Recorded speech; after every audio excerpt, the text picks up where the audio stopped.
As I said before in my cold open, we have a stacked show, so let's get into it. We start off in the pre-show. In the poor pre-show match, The Vision defeated Max Caster and Anthony Bowens at 10:30 by pinfall, with Matt Sydal pinned Max Caster with the corkscrew moonsault. Matt Sydal carried the match in terms of in-ring performance. Matt Sydal 72, Mike Kanellis 47, The Acclaimed 33, Max Caster 37, Anthony 33.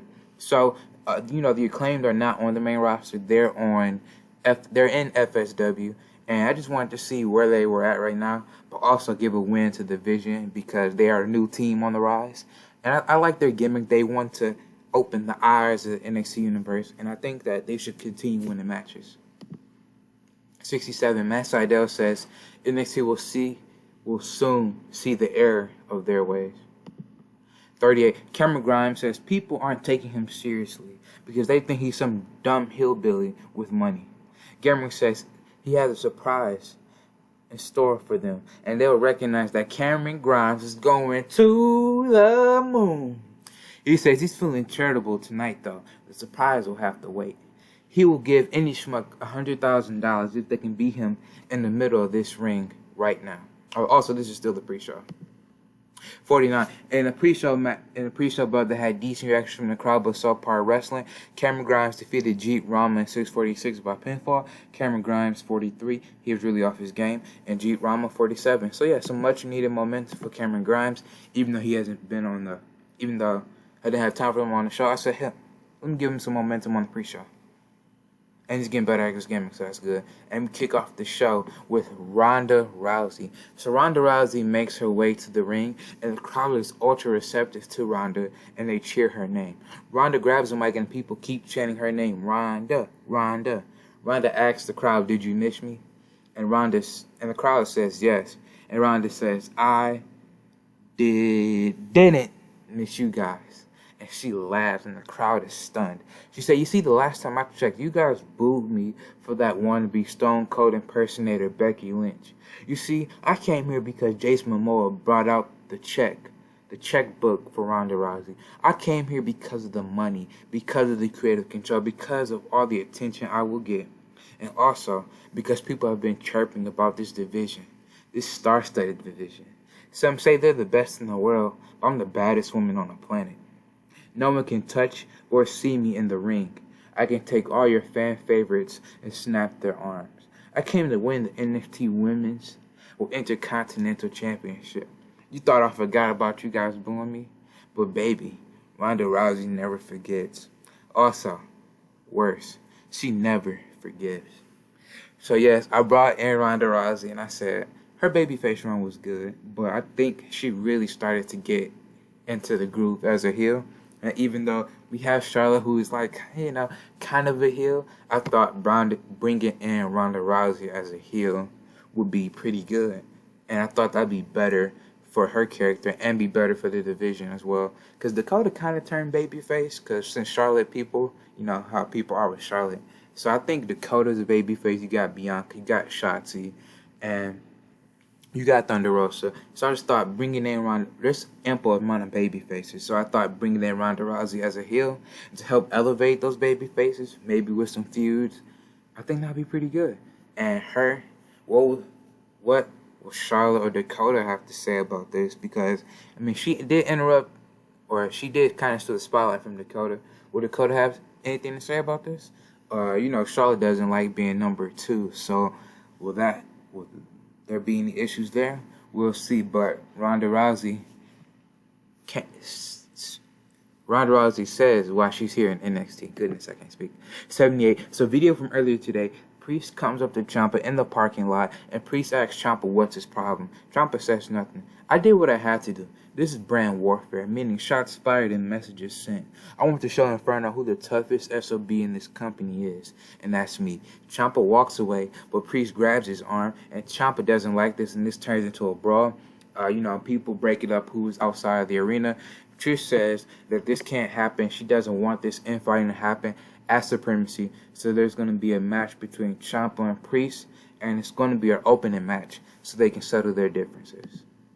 And the match we get a 68 in a superb match. Tommaso Ciampa drew with Damian Priest at 13:54 following a double countout. So I didn't want to have both men to lose. I didn't want any of the men to lose at all. So I thought double countout. I know I don't like those type of finishes either, but it keeps both men strong. Ciampa with a really good 76. Damian Priest 69. Okay, that's really, really good. That's really, really good. So yeah. 78. So Ciampa and Priest go to a double countout. Both men continue brawling. Swerve comes down to the ring and breaks both men up. He tells them to snap out of it and tells them that they have to stop. Ciampa shoves Swerve out of the way, and Ciampa sees Black in the crowd. Ciampa eggs on Black, and Black gets in the ring. Ciampa spits on Aleister, blinding him in the eye, and blinded by the spit of Ciampa, Aleister accidentally hits Swerve with a black mask instead of Tommaso Ciampa. So this is some cracks in the foundation of the men's Thunder team. Ciampa and Priest have a little thing going on. Ciampa's just, Ciampa's just causing chaos. He attacked Pete Dunne last night on Inferno. And now he's having beef with almost all the men on the men's Thunder team. And Swerve just got hit with a black mask by Aleister, even though it wasn't intentional by Aleister. Swerve ain't gonna like that at all. So we'll see what happens. But not looking good for the men's Thunder team. 61. In a decent match, Bandito defeated Shane Thorne at 8-10 by pinfall the Revolution Fly. Bandito 66, Shane Thorne 46. 82. So Bandito picks up the win here tonight as he's looking back to his old self. Dragon Lee comes out. Dragon Lee says he has a lot of respect for Bandito for representing the Luchadors, for representing Mexico. So at TakeOver, let's fight for the pride of Mexico. So we have both amazing up-and-coming luchadors in Bandito and Dragon Lee. And it says, I respect you for representing luchadors the right way and fighting for the pride of Mexico and fighting and representing Mexico. So as Supremacy, let's fight for the pride of Mexico. Let the best luchador win. And that's going to be an amazing match because, Dragon Lee can kick out like 85. Bandito's creeping up to the 70s. He can get there, but I got to build up his momentum. 81. Balor Club stand backstage and Finn tells Ilya, you just met your maker at TakeOver. Finn tells Ilya, you want to purify the ring? How about cleaning my throne? Because you'll be kneeling at TakeOver. No one gets in the Prince's way. 55. In a decent match, Juice Robinson defeated Alexander Jessic and 10-1 by pinfall. But there you go, Pulp Friction. I thought it was Pulp Fiction, my bad.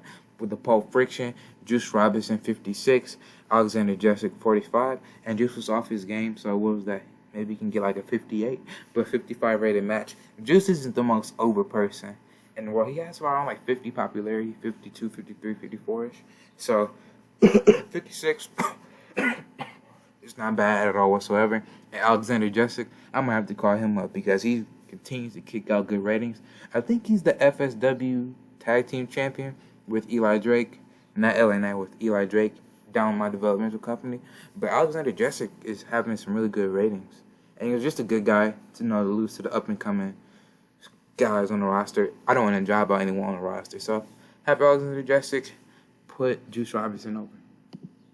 67. Thunder Rosa is seen in a dark room with a hoodie over her head. Rosa says she knew what pain was growing up in Mexico. She experienced it so much that she became numb to it. Allison K., what you did wasn't pain. What you caused was violence. Brutal, unforsaken violence, unforeseen violence. You left scars on my back, and I can't wait to return the favor. Next week, Kay, I will find you, and I'll beat you within an inch of your life. She sees a picture of Allison K on the wall and rips it. Man, I'm coughing all over the joint. But Allison K, she did beat up, even though she lost her takeover to Thunder Rosa. Allison K was the one that had the last laugh because she really beat Thunder Rosa real bad with that kendo stick. And she did the same thing to Shazza McKenzie. And Thunder Rosa says, what you thought what we had was over, it's not over yet. 67, really good rating. 56 and about that had decent reaction from the crowd, but subpar wrestling. Tyler Breeze defeated Rick Boogs in 8:37 by pinfall the Beauty Shot. Rick Boogs is still a team with Anthony Green. Just don't have plans for them as a tag team right now, but they're still a group. They're still a tag team. But Tyler Breeze, 60, Rick Boogs, 38. And I'm so happy I'm starting to push Tyler Breeze. He was in the shuffle a little bit here and there in the last year. I've been booking this series. But now I feel like he's coming into his own ever since he beat Bandito. 54. We see a flash and montages. We see flashes and montages of old wrestling in black and white. You see just old wrestling, black and white, and you just see people all over the ring. You know how WWE had their old intros, and you saw how they had some old wrestling, black and white, and this is what that is. And we have a voiceover from Oni Lurkin. He says, "Wrestling is like art. It can be explained and expressed in many different ways. Many eras have passed, but wrestling has stayed. Many forms have come to pass, high-flying, lucha libre, strong styles. Oni stands in the room with all those montages surrounding him on the wall. So he's just in this room, and on the different video walls, there are montages of this old school wrestling in black and white. Timothy Thatcher walks in wearing the same outfit as Oni Lurkin. Timothy says, one thing that has stayed is the brutality of wrestling. No matter the styles, we're here to bring the brutality back. It's a large start, and we intend on bringing it back. American Catch Wrestling, coming soon." So when I brought in Timothy Thatcher, I knew that I wanted him to be the partner of Oni Lurkin. And that's why I released Danny Burch, because I said Danny Burch is getting up there in age. And I'm not really a big fan of him, so I released him or let his contract run out, whatever. He's not with the company anymore. And when I brought in Timothy Thatcher, I brought him in, got him recognized by having that match with Ciampa. He got over a little bit. And now I tend to use him where I thought of what I wanted him to do in the first place. And that's be the partner of Oni Lurkin. I was trying to figure out a good name for them. I said, Grapple Force, no, that sucks. But American Catch Wrestling, ACW, that could be pretty catchy, and I like that name. So, Oni Lurkin, Timothy Thatcher, a new team on the horizon. 53. Kathy interviewed Shotzi. Shotzi said that Bianca deserves to be champion, and she was the better woman a couple weeks ago. This isn't going to stop her from getting that NXT Women's Championship. Scarlett ambushes Shotzi and throws her into luggage crates backstage. Scarlett tells Shotzi that Bianca's next. Okay. In a decent match, Camille and Candice LeRae defeated the head baddies in charge in 12:30 when Candice LeRae pitted Mia Yim with a moonsault press. Camille 54, Candice 54, Evilise 55, and Mia Yim 52. Pretty good match. 67, pretty good rating. Kaylee Ray's in the middle of the ring with Candice and Camille. From out of nowhere, Toni Storm barges in the ring and tackles Kaylee Ray. We haven't seen Toni since TakeOver. After she lost to Kaylee Ray, Candice and Camille try to break them apart, but Toni pushes them aside. Referees come out and break Toni from Kaylee Ray. Toni hops the ring and goes up the rampway. Deonna Purrazzo comes out because she was thinking about joining the women's team. And Toni tells Deonna, be careful who you team up with, because Kaylee Ray can't be trusted. So what does she mean? I know her and Kaylee aren't exactly the friends, but what does she mean can't be trusted? Is she talking about, is Kaylee Ray the one that attacked Toni Storm backstage at TakeOver? I don't know, but interesting development. 82. Johnny Gargano and Chad Gable have one last face-to-face. Johnny says that title is all that everyone works for. That childhood dream everyone wants to obtain. I've held that goal before, and I lost it sooner than I wanted. I was stuck on cloud 9 by winning it, and I was brought back down to reality by losing it. I worked my way to getting that championship back, and next week I will. I didn't come to give you no long-winded speech, no thesis, but I wanted to tell you that I would give every inch of my life to win that back. And Chad Gable says, let's do it. Johnny Gargano, Chad Gable, 30-minute, 5-star match. Let's leave it all in the ring. Blood, sweat, and tears with no regrets. Win or lose, the best man wins. Johnny and Chad shake hands. and about that had DC reaction from the crowd, but subpar wrestling. Scarlett Bordeaux defeated Simone Johnson in 5:50 by pinfall the Bedazzler. Scarlett Bordeaux, 54. Simone Johnson, 42. So yeah, I'm glad I'm starting to get Scarlett back in the ring. Okay, I'm back, y'all. I guess I really haven't drunk anything today. I guess my throat wasn't ready for me to be talking like this, but but yeah, I'm happy that I'm starting to get Scarlett back in the ring. She kind of separated herself from Karrion Kross right now. I wanted them to go on their separate ways for a little bit. And I'm glad to get Scarlett more in the ring. She really wasn't in the ring all that much when she was with Karrion Kross. And she hasn't really been in the ring in NXT either, but Scarlett's really decent. She's not the best worker in the world, but she has some decent popularity with her being around Karrion Kross and his feuds. She has like 47 and 50 pop, and I was surprised because I really didn't look at her popularity like that. And she's actually decent in the ring, so 54, not bad from her. 86, not bad from that rating, my goodness. Okay, so Scarlett picks up the win, and Scarlett stands in the ring with the light on her in the arena dark. From the shadows, Bianca Belair ambushes her and starts kicking her in the corner. Bianca then throws her across the ring, and Scarlett rolls on the outside. Bianca stands tall with the title in her hand, and Scarlett walks up the rampway. 61, and about that had good, heat, and decent wrestling. The Machine Brian Cage defeated Trent Seven 12:39 by pinfall at the flying elbow drop. Okay, Brian Cage busting up the flying elbow drop. Brian Cage 58, Trent Seven 57. 63, okay, pretty good rating. So Ricky Starks tells the Hunters, the reason why we attacked you is because we just want to be on the show. There's no thesis on why we attacked you guys. We don't hate you. We just want to show this brand that even though we lost that takeover, we're still a force on this. we're still a force on this brand. Case tells the Hunters that they'll be seeing them soon. So yeah, you know how in wrestling, you get some companies come with convoluted ways as to why they attack somebody. It's not that complicated, to be honest. Ricky and Brian just want to be on the show. They said Trish didn't have anything for us, so we started to make our own opportunities, and we saw it in attacking David Richards and Eddie Edwards. Simple as that. They just want to be on the show and want to show everyone why they're the best. You can't be mad at them for it. 79, pretty good. So Bronson Reed tells Big Show it's time, and Big Show says indeed it is. Big Show makes his in-ring debut next week on the Thunder brand. Reed says it just won't be a singles match, but it'll be a tag team match. Bronson Reed and Big Show teaming up. Big Show says, who is going to stop the Colossal Show? So yeah, I brought in Big Show. Bronson Reed wasn't all that happy that Big Show kind of took his spotlight and debuted himself when Bronson Reed was talking. And Bronson Reed's kind of warmed up to the Big Show, and Big Show's being a mentor to Bronson Reed. He was in his corner, and now that Big Show, he can wrestle. I didn't want him to wrestle. He's not wrestling all that much. But when he does, I wanted it to be a tag team match because I looked at his former matches. Big Show isn't the best in the ring. And I wanted to be like this thing where he just wrestles tag team matches. And if he does wrestle singles, it would be somebody that can help him in the ring. And just for storyline purposes, not just willy-nilly Big Show singles match. So Bronson Reed, Big Show, teaming up next week.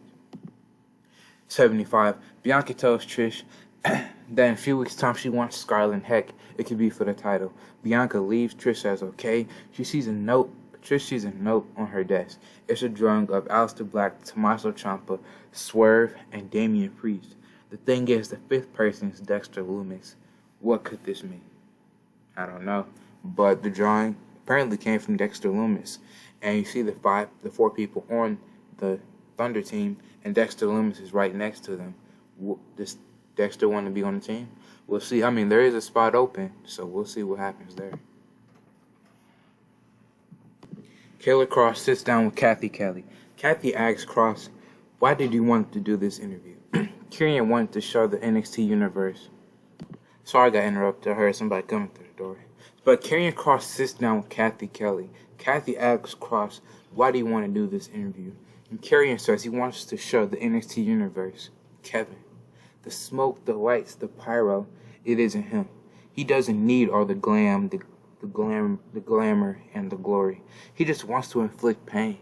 Then Goldberg says he wants the killer. A switch went off in Karrion's head. Kross says that he hasn't felt like a killer in a long time. He hasn't felt that blood rush in ages. Goldberg showed him his old self, the more sadistic and evil side, the killer side.